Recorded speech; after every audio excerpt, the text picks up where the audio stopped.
আলহামদুলিল্লাহ ওয়াসসালাতু ওয়াসসালামু আলা রাসূলিল্লাহ আম্মা বাদ।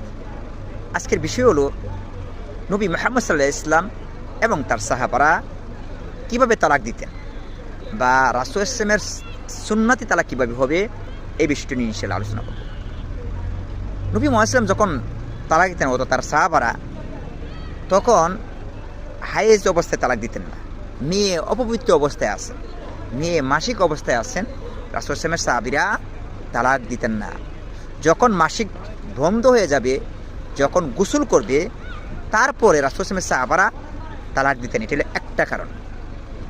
2 নম্বর কারণ হলো যে নবী মুহাম্মদ ইসলামের সাহাবারা যখন তালাক দিতেন তখন তারা সহবাস করিতেছে, ওই অবস্থায় তালাক দিতেন না, সহবাস সেরে দিতেন এবং মেয়েটি পবিত্র হতেন তখন তালাক দিতেন। এটা হলো এই সিস্টেমে তালাক দিতেন নবী মুহাম্মদ ইসলাম তার সাহাবারা। তারপর হলো নবী মুহাম্মদ ইসলামের সাহাবারা যখন তালাক দিতেন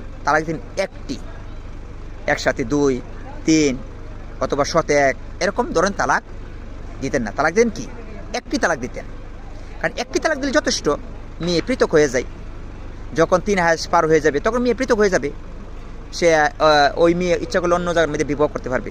তাহলে প্রয়োজন নাই একসাথে 3 তালাক দেওয়ার মধ্যে অথবা কোনো বিতর্কের মধ্যে ঢোকার কোনো প্রয়োজন নাই। তাহলে এটা হলো 3 নাম্বার।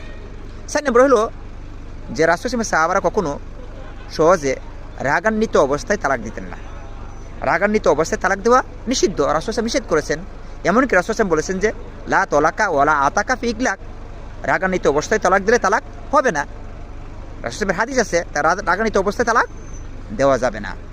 যখন আপনারা তালাক দিবেন, তালাক দেওয়ার সময় 2 জন সাক্ষী রাখতে